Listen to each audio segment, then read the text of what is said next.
El falso judaísmo mesiánico. Como texto base voy a usar Hechos capítulo 15, versículo 1. Entonces algunos que venían de Judea enseñaban a los hermanos: si no circuncidáis conforme al rito de Moisés, no podéis ser salvos. A modo de introducción, quiero decir lo siguiente. Estamos viviendo tiempos muy peligrosos, no solamente por la oposición del mundo, que es muy evidente, sino mayormente por la oposición de aquellos que dicen ser la verdadera iglesia de Jesucristo. Bastante se ha hablado de la iglesia católica, testigos de Jehová, mormones, el Islam, etcétera. Usted debe entender algo. Estos grupos no son los únicos que dicen poseer la verdad y estar bien en todo sentido. Existe un grupo bastante atractivo llamado judíos mesiánicos. Ahora, existen dos clases de judíos mesiánicos: los verdaderos y los falsos. Definiendo el término judío. Número 1. El término judío viene del nombre Judá, el cuarto hijo de Jacob, y también una de las 12 tribus de Israel. En principio, el término se refería solo a aquellos que eran miembros de la tribu de Judá. Número 2. Cuando la nación de Israel fue dividida en dos reinos, Israel, el reino del norte, Judá, el reino del sur. Esto ocurrió después del reinado de Salomón, Primera de Reyes capítulo 12. El término ahora se refiere a todos los que pertenecían al reino de Judá, el cual incluía a las tribus de Judá, obviamente, pero también a la tribu de Benjamín. Número 3. La halajá o reglas del judaísmo establece que todo aquel que es nacido de madre judía o israelita es judío. Y por último, todo practicante de la religión judía es judío sin importar su raza y nacionalidad. El significado que más tiene importancia en la actualidad es el último. Un judío es alguien que profesa la religión judía sin importar su raza y nacionalidad. Usted preguntará: ¿quién es un judío mesiánico verdadero y quién es un falso? Mire, escuche con atención. Un judío mesiánico verdadero es alguien que es practicante, digo, de la religión judía, pero ahora acepta a Jesús de Nazaret como su Mesías o libertador. Luego abandona el judaísmo y entra al nuevo pacto en su totalidad. Es decir, judío mesiánico no es otra cosa que un judío que acepta a Jesús como su Mesías o libertador. Pero esto va más allá de una simple aceptación. Deben haber frutos dignos de arrepentimiento, y este judío mesiánico abandona lo que es el judaísmo y entra al nuevo pacto en su totalidad. Es decir, no confunde los testamentos, como lo están haciendo muchos. Por otro lado, están los falsos judíos mesiánicos. Escúcheme bien, son judíos y gentiles que afirman creer en Jesús como su Mesías o libertador, pero son observantes de la Torá, las tradiciones judías y así otras cosas más. Por consecuencia, estos insisten en que debemos cumplir la Torá, parecernos a los judíos en aspecto y seguir sus costumbres. De lo contrario, no seremos salvos. De lo contrario, no tenemos comunión con Dios. De lo contrario, estamos mal. Usan frases como debemos volver a nuestras raíces hebreas. Somos judíos al igual que el pueblo predilecto de Dios. Debemos ser reformados por la Torá. Y así otras frases más, las cuales son un tanto atractivas, llamativas. Miren, escúcheme bien. Tenemos muchas cosas en común con los judíos, pero aquello no significa que debemos guardar la ley, imitar su aspecto y seguir sus costumbres rabínicas. Todo lo que ellos practiquen merece el debido respeto, pero eso se debe limitar a su cultura e identidad como pueblo. Ahora vamos a explicar el texto. Hechos capítulo 15, versículo 1.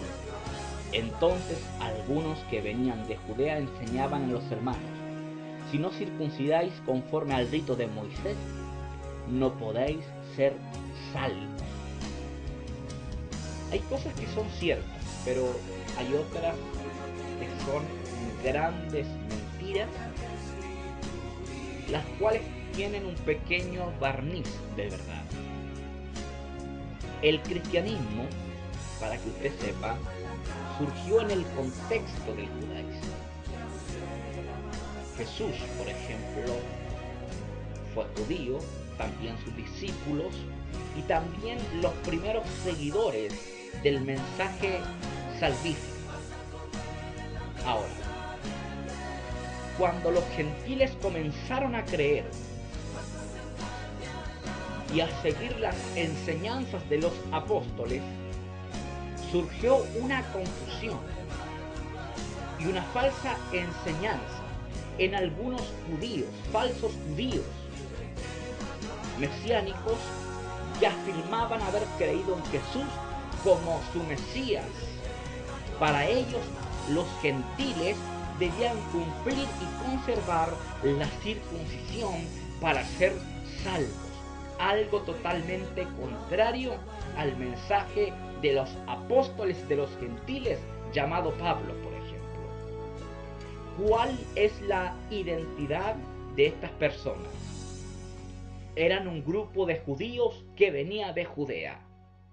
Ellos afirmaban creer en Jesús como el Mesías de Israel, pero aún consideraban apegarse a la ley para ser salvos. Los hermanos a los cuales les fue enseñado aquello eran gentiles, es decir, no judíos, de la iglesia de Antioquía, lugar donde a los discípulos por primera vez se les llamó cristianos. No se trató de un título de honor, sino de un título despectivo. Ya que estamos hablando de la circuncisión, o ya que tocamos lo que es la circuncisión, obviamente nace la pregunta en muchos: ¿qué es la circuncisión? Respuesta: Circuncidar es cortar circularmente el tejido de piel que cubre la cabeza del miembro viril, llámese pene. Este acto es un mandamiento de Dios en la Biblia, pero no para todos. Fue establecido para Abraham, sus descendientes, sus siervos y obviamente el pueblo de Israel. Dice la palabra de esta manera en Génesis capítulo 17, versículo 11. Circuncidaréis pues la carne de vuestro prepucio, y será por señal del pacto entre mí y vosotros. Yo quiero que usted se entere de algo. Hay tres razones principales por las cuales se practica la circuncisión en el mundo. ¿Cuáles son? Número uno, en la cultura judía y musulmana se practica como medida religiosa. Número dos, se practica como medida sanitaria. Hay una condición médica que se llama fimosis. Se conoce como fimosis a la estrechez del prepucio o tejido de piel que cubre la cabeza del pene. Es una condición dolorosa, vergonzosa y que puede provocar infecciones por el exceso de sudor. Y por último, número 3, se practica como medida preventiva. Existe el mito en algunos de que la circuncisión previene al miembro viril de todo tipo de infecciones. Veamos su proceso, veamos su finalidad en las Escrituras. Según el mandamiento, debía llevarse a cabo a los 8 días de nacido el niño. Era la señal externa de aceptación del pacto que Dios hizo con Abraham y sus descendientes. Un pacto de promesas, pero también de obligaciones, no solamente de promesas. Los judíos descansaban en el rito de la circuncisión. Los judíos le daban mucho valor a la circuncisión por la mala concepción y enseñanza de algunos rabinos. Algunos decían, por ejemplo, ningún hombre circuncidado se perderá. En los días de Pablo circulaba el dicho de que Abraham estaba parado en las puertas del Hades o Seol para asegurarse de que ningún hombre circuncidado se perdiera. Escúcheme bien. Es verdad que la circuncisión era un mandamiento de Dios, pero también es verdad que no le aseguraba la salvación a nadie. La circuncisión era solo un ritual externo. El ritual externo solo tenía valor si más adelante estaba acompañado de la obediencia o fidelidad del tal. La Iglesia de Jesucristo no necesita circuncidarse para ser parte del pueblo del Señor o para ser salva. Aquellos beneficios son por gracia, por medio de la fe y por la obra de Cristo en la cruz del Calvario. Viajemos a Romanos capítulo 8, Romanos capítulo 2 versículos 28 y 29. Palabras del apóstol San Pablo. Pues no es judío el que lo es exteriormente, ni es la circuncisión la que se hace exteriormente en la carne, sino que es judío el que lo es en lo interior, y la circuncisión es la del corazón en espíritu, no en letra, la alabanza del cual no viene de los hombres, sino de Dios. Debemos entender algo. El apóstol Pablo, bajo ningún punto de vista, está negando al judío natural o por naturaleza. Si esto fuera así, estaría negando sus propias raíces. Lo que da a conocer es que el verdadero pueblo de Dios no tiene nada que ver con nacionalidades y rituales, sino con la fe y sus frutos dignos de arrepentimiento. Los judíos, por el solo hecho de ser descendientes de Abraham, Isaac y Jacob, y ser partícipes de la circuncisión, se consideraban el pueblo de Dios y así también salvos. Pero no se trata de nacionalidad ni rito, sino del cambio producido por el Espíritu Santo en el interior, el cual se refleja en el exterior. Jesús en cierta oportunidad le dijo a un grupo de judíos: ustedes son hijos del diablo. Sí, pero ¿cómo es posible? ¿Por qué? Porque las obras de vuestro padre.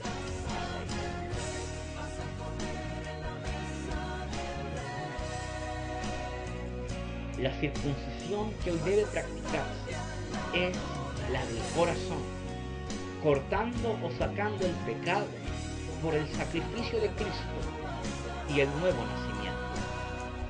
Escúcheme bien porque esto es importante. Dentro de todos los tiempos ha habido personas judías y no judías que han querido judaizar a la iglesia para que ésta llegue a ser salva. El siglo XXI no es la excepción. Quiero compartir con ustedes algo que escuché hace unos meses atrás. Hace unos meses atrás escuchaba por un canal de televisión a un hombre que, según él, fue por más de 20 años pastor misionero pentecostal. Ahora, ¿qué le ocurrió? Él dijo muchas cosas, pero bueno, voy a resumirle. Él dijo: Dios en la corriente mesiánica me abrió los ojos. Esto quiere decir que él renunció, abandonó, desertó del ministerio como pastor misionero pentecostal para tener que unirse a la corriente mesiánica o a los falsos judíos mesiánicos.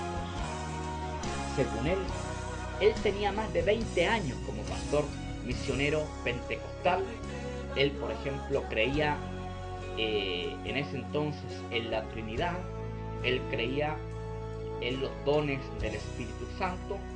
Él creía en la infalibilidad de las Escrituras y así otras cosas más que podría tocarles. Pero ahora él niega, por ejemplo, la Trinidad. Él niega los dones, niega todo. Escúcheme bien, niega todo aquello en lo que un día participó. Ahora, ¿qué podemos decir aquí? Nos hemos encontrado últimamente con una realidad. Usted puede ser pastor, usted puede ser evangelista, usted puede ser misionero, usted puede tener un gran cargo. Es más, usted puede haber recorrido las 15 regiones de Chile y los más de 200 países que existen. Pero si usted no tiene un fundamento,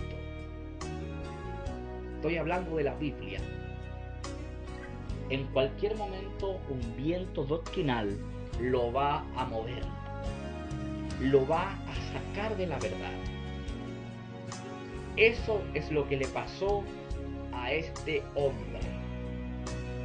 La realidad de las cosas no es que Dios le abrió los ojos, sino que por falta de conocimiento fue seducido o engañado por la falsa corriente mesiánica o nazarena.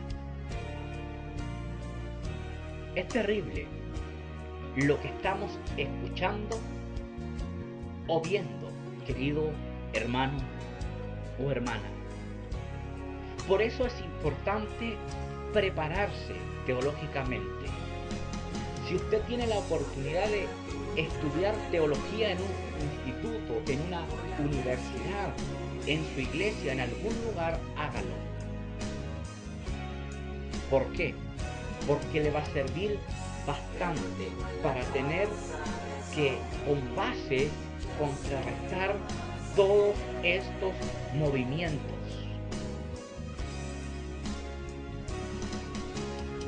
Lamentablemente hoy día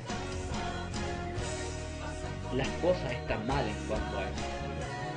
Y no estoy hablando a nivel regional ni nacional, sino a nivel mundial. Hoy día en su gran mayoría se hace un estudio bíblico y no son muchos los que llegan. Uno como maestro, otros como pastor, anhelan cierto que toda la iglesia esté presente para que todos puedan crecer de forma pareja. Pero lamentablemente, muchas veces cuando se da un estudio bíblico, algunos prefieren un partido de fútbol, una salida al cine, una salida aquí, compartir con gente de repente que no deberían compartir. No estoy diciendo que es malo compartir, pero es muy importante asistir al estudio bíblico. Es muy importante aprender o conocer las Sagradas Escrituras. Por ahí hay gente que malinterpreta la Biblia, dice hermano, la letra mata más el espíritu que vivifica, así que vivamos del puro espíritu. Eso sabe de dónde lo sacan de 2 de Corintios capítulo 3 versículo 6.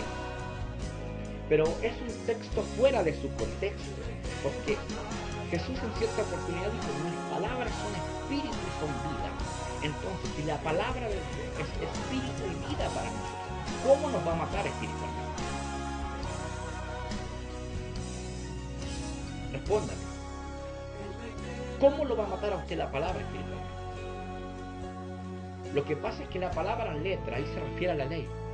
Y mata en el sentido de que condena al hombre por el pecado. Pero nos está refiriendo al estudio meticuloso de las Escrituras. Hoy día muchos están diciendo, hermano, no estudies la Biblia, no te quemes tanto las pestañas, no vayas al estudio bíblico, mejor vayamos a dar una vuelta en el auto. Pero después no tienes base, no tienes argumento para tener que contrarrestar esto, para tener que oponerte a esto. Martín Lutero en cierta oportunidad dijo, no defender la verdad es negarla. No oponerse al error es aprobarlo. Juan Calvino dijo en cierta oportunidad, un perro ladra cuando su amo es atacado. Él dijo, yo sería un cobarde si es atacada la verdad de la palabra y permanezco en silencio. Y hay mucha gente que hoy permanece en silencio. ¿Y por qué? Porque no pueden hacer otra cosa que permanecer en silencio.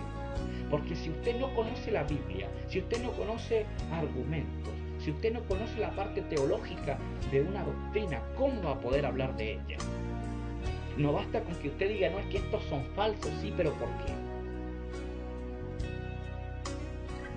Entonces, lo que le pasó a este ex pastor misionero, le ha pasado a mucha gente, que por no tener fundamento, por no tener asidero, cualquier doctrina los mueve.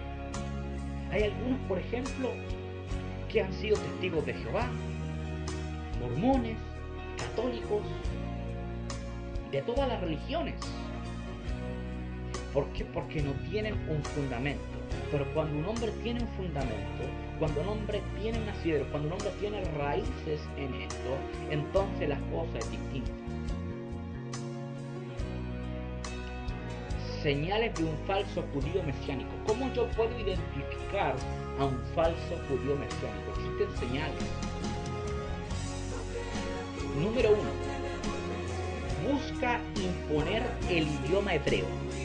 Ojo con esto. Miren, una cosa es estudiar el idioma hebreo como lengua para en el mañana dar clases en una universidad o instituto. Pero otra cosa muy distinta es conocer de memoria unas cuantas palabras hebreas y querer con ellas imponer dicho idioma en una iglesia que habla el idioma español, castellano u otro idioma. Por ejemplo, ellos no dicen Antiguo Testamento, dicen la Tanakh, no dicen Señor, dicen Adón, no dicen Espíritu Santo, dicen Ruach Kodesh, no dicen Jesús es el Mesías, dicen Yeshua HaMashiach, no dicen Dios, dicen Yahweh, no dicen misericordia, dicen Rahem, no dicen paz y bendición, dicen Shalom Ubraja o Ubrajot. Y así, le estoy dando un ejemplo. Sus iglesias tienen por nombre Comunidad Israelita Internacional, Emuná Shalom, Israelitas del Nuevo Pacto, Centro Mesiánico de Emuná, etc. Su liturgia de culto regularmente es en hebreo. Algunos de ellos han llegado a decir que el hebreo es el idioma del cielo. Hay gente que está bastante equivocada en esto. Mire, exigir a la iglesia que lleve a cabo la liturgia de culto. ¿Qué es lo que es la liturgia? La liturgia se conoce, se entiende como aquello que se realiza en un servicio. Exigirle a la iglesia que lleve a cabo la liturgia de culto en el idioma hebreo es una forma de querer judaizar a la iglesia y apartarla de la verdad. Lo más paradójico de todo es que muchos de los judíos mesiánicos falsos que tratan de imponer esto apenas hablan su propio idioma.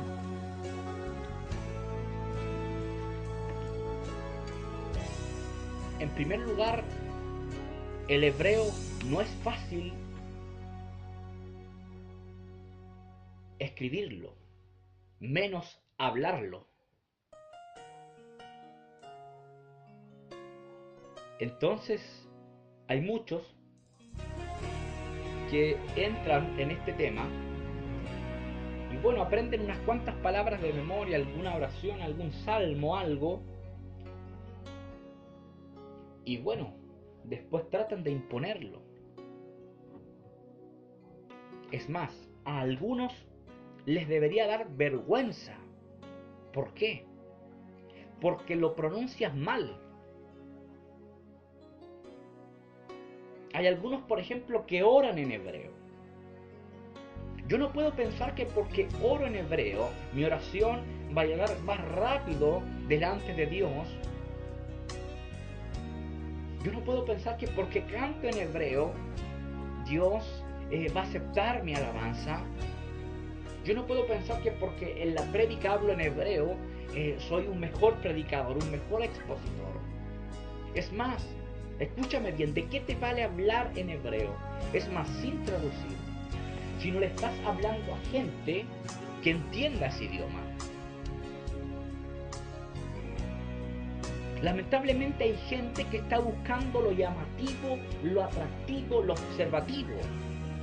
Y ahí es donde se genera el problema. Yo te quiero decir que hablar en hebreo no nos hace más espirituales, es verdad. El Antiguo Testamento fue escrito en hebreo con algunas porciones en arameo, pero esto no significa que debamos hablar en hebreo. El Nuevo Testamento fue escrito en griego, esto tampoco significa que debemos hablar en griego. Si muchas veces uso en algunos temas el hebreo, el griego o el arameo, es para tener que definir bien el significado etimológico de una palabra. Pero no se trata de que imponga eso, no se trata de que le diga a los demás, ustedes tienen que, bueno, orar en hebreo, tienen que cantar en hebreo, tienen que hacerlo todo en hebreo, porque si no nos sirve. Eso no está bien. Esto se da mucho por las redes sociales. Uno de repente está hablando con alguien y de repente de vuelta le responde en hebreo, como que uno queda un tanto pensando, porque durante 20 o 30 minutos, bueno, la persona hablaba su idioma, pero de repente sale con unas cuantas palabras hebreas. Y como les digo, algunos ni siquiera se dan el tiempo de traducir. ¿Sabe por qué algunos no traducen? Porque no saben lo que están hablando. Yo no puedo decir tal o cual cosa en hebreo si no sé lo que estoy diciendo. Por ejemplo, si yo hablo del Olam, ¿de quién estoy hablando? De Dios. ¿En qué sentido? Que Dios es eterno, que no tiene principio ni fin de días. Lamentablemente hay gente que de alguna manera domina un poco el hebreo y bueno, lo usa para impresionar, para exhibirse, para que los demás digan, wow, este habla en hebreo. Sí, pero capaz que, mire, una cosa es que a lo mejor esa persona lo domine, pero eso no lo hace más espiritual, ni tampoco significa que está sobre usted, ni debajo de usted. No. Pero hay algunos que están buscando impresionar con esto. Algunos no oran de forma normal. Comienzan sus oraciones diciendo, por ejemplo, Elohim Adonai Kadosh. Uno entiende lo que está diciendo. Y algunos usan un tono de voz un tanto alto para que la gente los escuche. ¡Qué terrible! Y aquí es donde quiero llegar a esto. Jesús o Yeshua. Y ya se va a dar cuenta el por qué. Una de las señales de un falso judío mesiánico es que busca o trata de imponer el idioma hebreo. Un idioma o lengua que por naturaleza o cultura no es el nuestro. Inicia su enseñanza regularmente con el nombre del Mesías en el idioma hebreo. El nombre es Yeshua, cuyo significado es Salvador. Según ellos, el nombre Jesús significa he aquí el caballo, y hace referencia a un caballo de la mitología griega llamado Pegaso. Ahora, aquí es donde quiero detenerme. Por lo tanto, decir Jesús, según ellos, es incorrecto, pagano o blasfemo. Para ellos, Jesús significa he aquí el caballo. Ahora usted se preguntará, lo mismo que me pregunté yo un día, ¿de dónde sale toda esta cuestión? ¿Cómo es que Jesús puede significar he aquí el caballo? ¿Cómo ellos llegan a esa conclusión? Entonces, necesitamos analizar lo siguiente. El nombre Jesús está compuesto por dos sílabas, Je y Su. Esta secta acudió a la fonética o sonido del nombre Jesús, pero por separado en el idioma hebreo. Me explico mejor. Je, la primera sílaba en hebreo suena igual que la quinta letra del alfabeto hebreo, que se escribe Hei, que se traduce he aquí o mire. Entonces, Je, la primera sílaba en hebreo suena igual que la quinta letra del alfabeto hebreo, que se escribe Hei, que se traduce he aquí o miren. Lo voy a reiterar. Je, la primera sílaba en hebreo suena igual que la quinta letra del alfabeto hebreo, que se escribe Hei, que se traduce he aquí o miren. Sus, la segunda sílaba, llevándola del español al hebreo, se traduce que caballo. Entonces, al separar el nombre y luego unirlo en la fonética hebrea, significa he aquí el caballo. Es verdad que Jesús es un nombre formado por dos sílabas, pero separar el nombre y luego unirlo en la fonética hebrea es un gran error que se usa para justificar su enseñanza. Es así como ellos llegan a la conclusión, mala conclusión, de que Jesús significa he aquí el caballo. Están jugando sucio. Esa es la realidad. Hay una trampa, y la trampa está en la fonética. no en la fonética en sí, sino en lo que ellos están interpretando.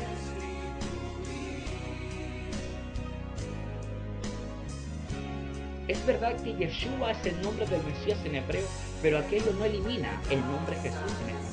Voy a dar algunos argumentos en contra de esta creencia.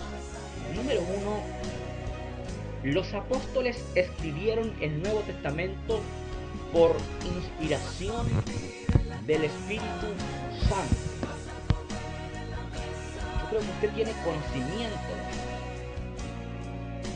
Ellos lo escribieron en griego. ¿En cuál griego? En el griego koiné, en el griego común o popular de ese entonces.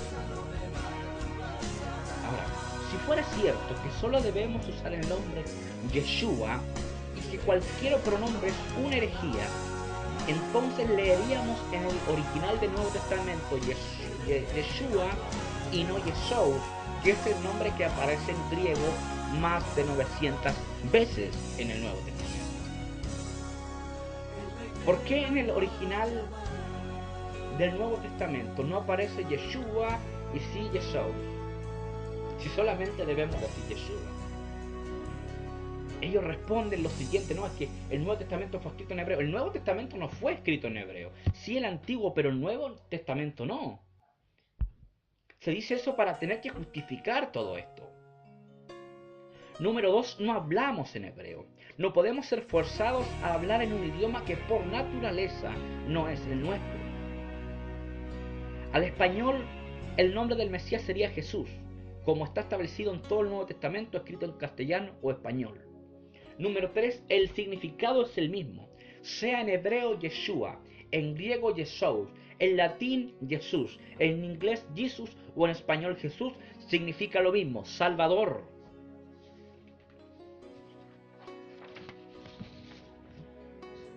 Mire lo que dice Mateo capítulo 1 versículo 21. Reina Valera del año 1960.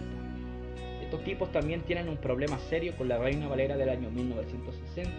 Usan Biblias como la Biblia Kadosh o mesiánica y así otras más de corte mesiánico. De alguna manera ellos creen que, bueno, que estamos todos mal, que ellos son los únicos que están bien. Mire, y dará a luz un hijo y llamará su nombre Jesús. ¿Qué significa Jesús? Aquí está la respuesta. Porque él salvará a su pueblo de sus pecados. Jesús significa Salvador. Mire, cuando yo estudié lo que es teología sistemática, me encontré con una rama que se llama religiones comparadas. Y bueno, se trata de las sectas. Uno de repente se pregunta, bueno, ¿cómo puedo identificar una secta? Una de las características claves de una secta, escúchame esto, es que siempre ella dice tener la verdad. Es como si yo les dijera, yo solamente estoy bien y todos los demás están mal. Se presentan como los únicos, como los exclusivos, solamente Dios nos considera a nosotros, solamente nosotros tenemos la verdad, son los demás que tienen que unirse a nosotros, no nosotros a ellos. Y bueno, y el hermetismo que se tiene. Y por último, la pronunciación del nombre cambia, pero no la persona. Sí, los nombres muchas veces son transliterados o llevados a otro idioma, simplemente es por un tema de adaptación. Por ejemplo, este es un ejemplo. Mi nombre es Miguel Ángel Vega López. Le voy a dar un ejemplo. Digamos que yo me llamo Pedro. ¿Cómo sería en inglés Pedro? ¿Cómo suena en inglés? ¿Cuál es la adaptación en inglés? Peter, en griego es Petros, en arameo Kefas, pero sigo siendo la misma persona. No cambio. El nombre Yeshua en hebreo y Jesús en español solo tienen una diferencia de pronunciación, por lo tanto ambos son aceptables. Y lo quiero reiterar, el hablar en hebreo no nos hace hijos de Dios, salvos o cristianos, aquello lo debemos al sacrificio de Jesucristo. Esta es la primera parte de este estudio, el cual estamos entregando a nivel radial, a nivel eclesiástico y también a través de la internet. La gente debe conocer esto. No se trata de tener que destruir a alguien, se trata de tener que establecer el fundamento de la palabra. Son muchos los que hoy día se preguntan, bueno, Jesús significa ya que el caballo, a lo mejor es blasfemado, no me he dado cuenta, no. Usted no ha blasfemado. El problema es que hay gente que lamentablemente está malinterpretando todo esto y de alguna manera nos quiere hacer creer eso. Pero yo ya les di a conocer dónde está la trampa, dónde está el detalle. Así que esta es la primera parte de este tema tan importante, el falso judaísmo mesiánico.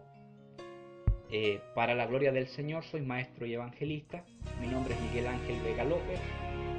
Y bueno, ya estaremos tocando la segunda parte. Yo creo que hay unas 3 o 4 partes aquí. Lo estamos entregando en segmentos porque es un tema bastante amplio. Y yo quiero que usted lo aprenda por parte. Ya vamos a hablar sobre esto de que algunos imitan el aspecto de un judío y hay que guardar la ley, hay que guardar un montón de cosas más. Y bueno, van a salir algunas preguntas como por ejemplo si debemos guardar el Shabbat o no. ¿Qué es el Shabbat? El día de reposo, el séptimo día. Hablando del calendario judío, estaríamos hablando del primer día de la semana, es el día domingo, no el lunes, como en el gregoriano. Bueno, Dios les bendiga mucho, esperando que este mensaje haya sido de mucha bendición para su vida. No olvide buscarme en Facebook. Mi Facebook es Evangelista Miguel Vega. También estamos en YouTube, obviamente. Suscríbase, active la campana de notificaciones. También le quiero dar a conocer mi número personal. Podemos conversar o tratar otras cosas por WhatsApp. Más 569, código de Chile, 8785 60 69. Dios les bendiga mucho.